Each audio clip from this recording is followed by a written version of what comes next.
Good morning students. हम जैन धर्म के प्रमुख सिद्धांत कर रहे थे। हमने जीव अजीव तक के सिद्धांत किए हैं, उसकी व्याख्या की है। आगे हम बात कर रहे हैं संवर निर्जरा। संवर का आशय है बंधन। संवर से आशय है, जैन धर्म कर्म सिद्धांत पर बहुत अधिक जोर देता है। उसके अनुसार जो है, जो हमारे जैसे भाव होते हैं, जो हम उनके अनुसार जो हमारा कर्म बंधन होता है उसे संवर कहा जाता है। कर्मों का बंधना संवर है। किसी भी विकार से, काम क्रोध मोह माया लोभ, किसी भी रूप से, किसी भी भावों से जो भी बंधन होता है, चाहे वो अच्छाई वाला हो, अच्छा कर्म हो, चाहे बुरा कर्म हो, तो वो जो कर्म बंधन होता है, अच्छाई का अच्छाई के अनुसार और बुराई का बुराई के अनुसार जो बंधन, जीव जो बंधन में आता है, उसे जैसे अच्छे कर्म का अच्छा फल भुगतने के लिए भी एक बंधन है, और बुरे कर्म का बुरा फल भुगतने के लिए भी एक बंधन है। तो ये जो कर्मों का बंधन है, कर्म बंधन, उसे संवर कहा जाता है जैन धर्म में।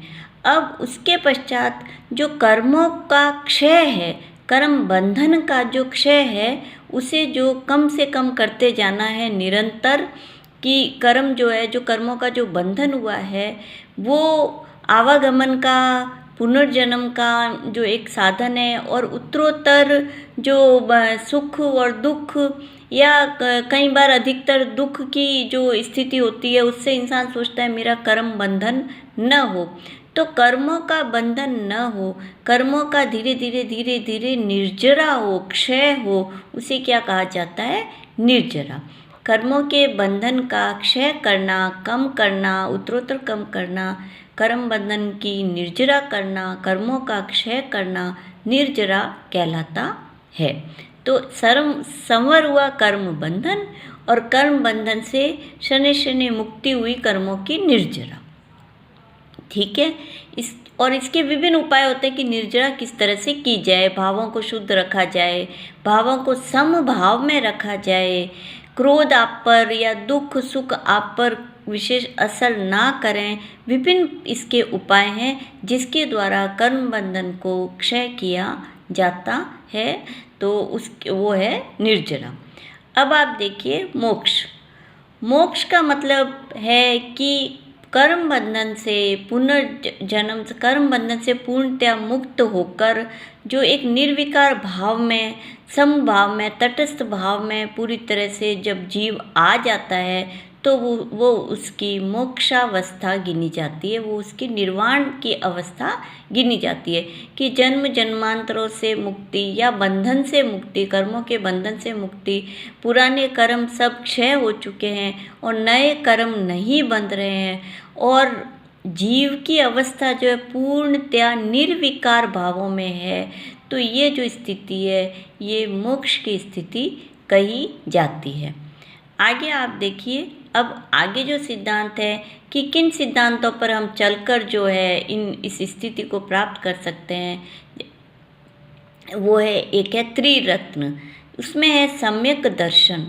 जो जैन धर्म के जो संतों की वाणियाँ हैं, या जो जैन धर्म के जैसे ग्रंथ हैं, या उसके जो सिद्धांत है, उसमें उसके प्रति जो है पूर्णतया समर्पित समभाव, उस पूर्णतया समर्पित सम्मान का भाव, उसके प्रति आस्था का भाव, श्रद्धा का भाव, ये है सम्यक दर्शन, जिसके द्वारा दृष्टि जो है, जो देखने की जो है, जो सोचने की जो भाव हैं, वो सम्यकत्व लिए हुए होते हैं। तो ये जो कहलाता है सम्यक दर्शन। सम्यक ज्ञान।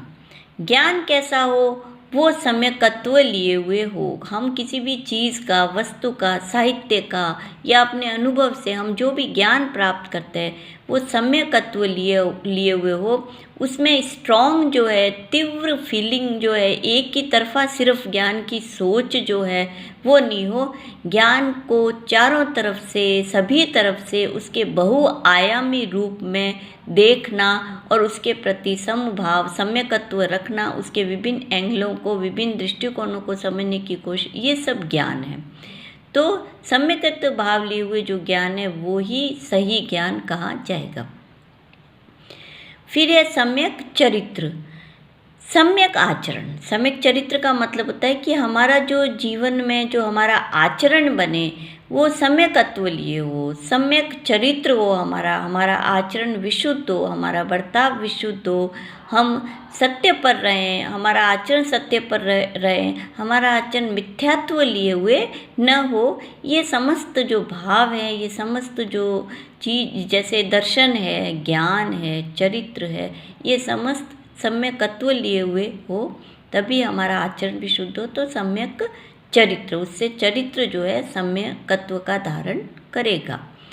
फिर आप देखिए इनके पालन के लिए जो सपोर्ट करते हैं, जो सिद्धांत हैं, जो एक आचार संहिता हम कहिए, तो वो जो है आप देखिए मति, श्रुति, अवधि, मन, पर्याय और केवल। तो जैसे ये ज्ञान के विभिन्न जो है भेद किए हैं इसमें ये कहा गया है कि मति, जिससे कि जो ज्ञान की जो अवस्था है वो विभिन्न जो ये भाग हैं उनके अनुसार सम्यक ज्ञान की प्राप्ति होती है। तो मति कैसी हो कि हमारी बुद्धि कैसी हो, वो सम्यक ज्ञान को लाएगी। हमारी बुद्धि अगर सही है तो ये ज्ञान जो है मति ज्ञान कहा जाता है। कि जो एक मति ज्ञान होता है, जो बुद्धि से जो ज्ञान प्राप्त किया जाता है वो मति ज्ञान है। जो भी हम सोचते हैं, जो भी हम चिंतन करते हैं, जो हमारी बुद्धि हमें कहती है वो मति, ठीक है। उसके बाद में श्रुति, एक ज्ञान कैसा है जो हमें श्रुति से प्राप्त होता है, श्रवण से प्राप्त होता है, वो ज्ञान हुआ श्रुति ज्ञान। संतों की वाणियों से, संतों के प्रवचनों से या किसी न किसी रूप में श्रुति के द्वारा, श्रवण के द्वारा जो भी ज्ञान, जैसा भी ज्ञान प्राप्त हुआ है वो है श्रुति ज्ञान। एक मति बुद्धि से प्राप्त ज्ञान, श्रुति श्रवण से प्राप्त ज्ञान। फिर है अवधि, एक ज्ञान की क्या अवस्था है, अवधि, उसे समय का पता चलता है। मतलब ऐसा ज्ञान उसमें आ जाता है व्यक्ति में, संत में, साधक में, तपस्वी में, कि उसे शनि शनि अवधि ज्ञान होने लगता है। अवधि ज्ञान का मतलब है उसे हो सकता है भविष्य का पता चलने लगता है, उसे अपने भूत का या अपने पूर्व जन्मों का पता चलने लगता है, ज्ञान होने लगता है, वो है अवधि। तो आप देखिए बुद्धि वाला ज्ञान, श्रवण वाला ज्ञान और एक है अवधि ज्ञान, जिसके द्वारा उसे भविष्य दृष्टा भी वह हो सकता है, संभावना होती है।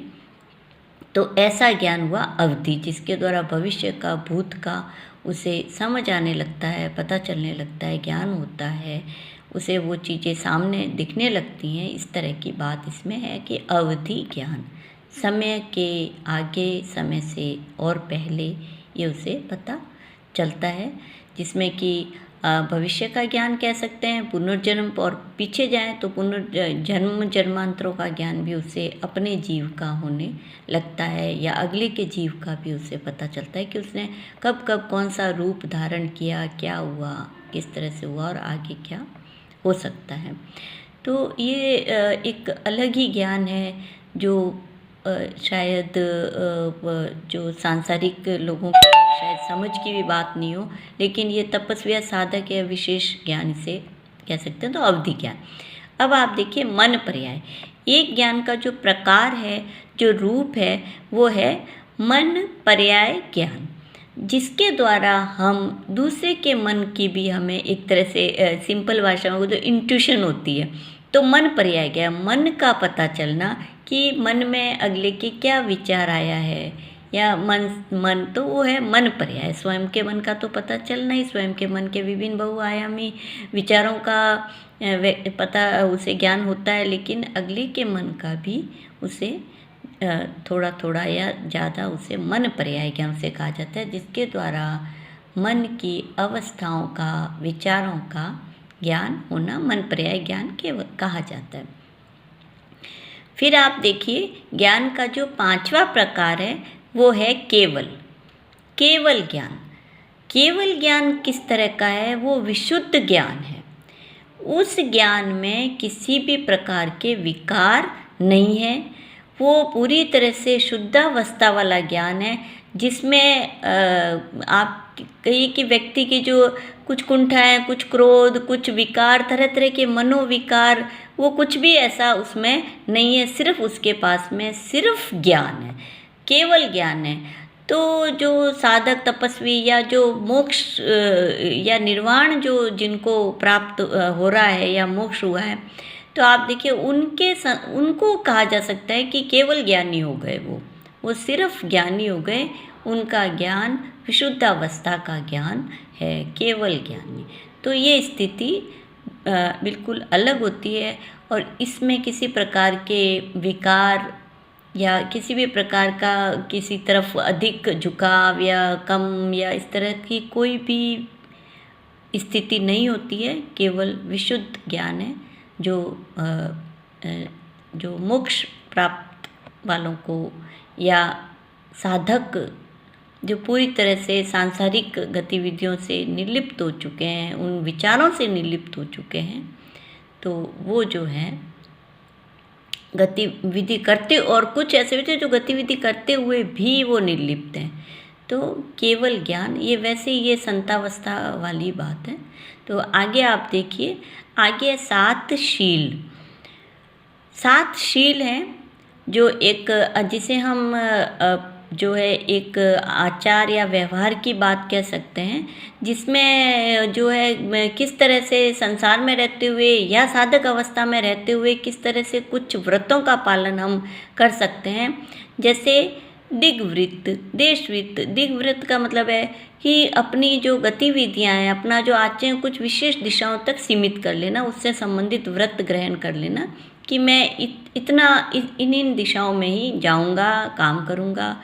दूसरा जो है देश व्रत, जिसमें आप अपने जो है भूमि या अपनी जगह को निश्चित कर लेते हैं कि इन देशों में इस समय में व्रत धारण करता हूँ कि यहीं रहूँगा, इन क्षेत्रों में जाऊँगा या नहीं जाऊँगा, इस तरह से कि उसको भी सीमित कर लेना, उसको असीमित या सीमित इच्छाओं के साथ में रखना कि वो भी देखूं, वहाँ भी जाऊं, या इस तरह से कि वहाँ भी देखने की इच्छा है या रहने की इच्छा है या वहाँ के भी कहीं ना कहीं भोग की इच्छा है, वो बिल्कुल भी इसमें नहीं है।